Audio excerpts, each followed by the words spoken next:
কাকার ময়ূরের ভালোবাসা। একটা কাক ভালোবেসেছিল এক ময়ূরকে। সে প্রায় ময়ূরের পিছে পিছে ঘুরে বেড়াতো। ময়ূর এটা বুঝতে পারলেও না বোঝার ভান করে কাককে এড়িয়ে চলতো। এভাবে দীর্ঘদিন কেটে যায়। একদিন ময়ূর তার বাসার সামনে একটা হলুদ খাম দেখতে পেল।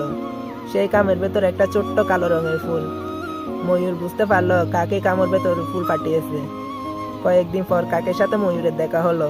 ময়ূর বলল, তোমার শরীর যেমন কালো রঙের তেমনি তোমার রুচিও কালো। তাই তো এত ভালো ভালো রঙের ফুল থাকার সত্ত্বেও তুমি কালো ফুল ফাটিয়েছো। কাক ময়ূরের কথা শুনে দুঃখ পেয়ে চলে গেল। বেশ কিছুদিন ময়ূর আর কাকের দেখা পেল না। এভাবে সপ্তাহ গেল, মাস গেল, বছর পেরিয়ে গেল। কাকের সন্ধান আর ময়ূর পেল না। অবশ্য ময়ূর কাকের খোঁজ নেওয়ারও চেষ্টা কখনো করেনি।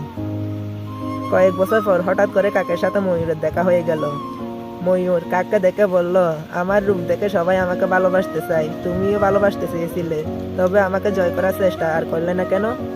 কাক জবাব দিল, তোমার সাথে জীবনে একদিনই আমার দেখা হয়েছিল।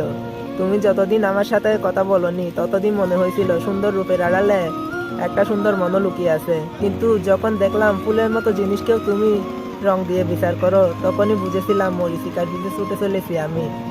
তাই তো নিজেকে সরিয়ে নিলাম। ময়ূর বলল, এখন যদি তোমাকে পেতে চাই তবে তুমি কি আমাকে ভালোবাসবে? কাক বলল, চোখের নেশা কেটে গেছে। চোখের নেশা কেটে গেলে ময়ূরের সৌন্দর্য আর চোখে ধরা পড়ে না।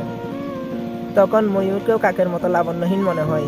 জীবনের আসল বাস্তবতা তখনই চোখের সামনে দীপ্তমান হয়ে ফুটে ওঠে।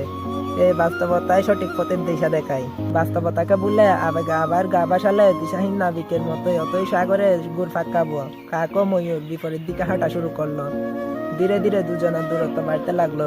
এই দূরত্ব যতই বাড়বে জীবন নামক সমুদ্র থেকে তারা ততই বেশি মুক্তা সংগ্রহ করতে পারবে। আসলে সত্যি অসাধারণ একটা গল্প। আপনাদের কাছে কেমন লেগেছে কমেন্টে জানাবেন। আর পরবর্তীতে আপনাদের সাথে আবার দেখা হবে কোনো এক নতুন গল্প নিয়ে। ততদিন ভালো থাকবেন, দোয়া করবেন। আসসালামু আলাইকুম, খুদা হাফেজ।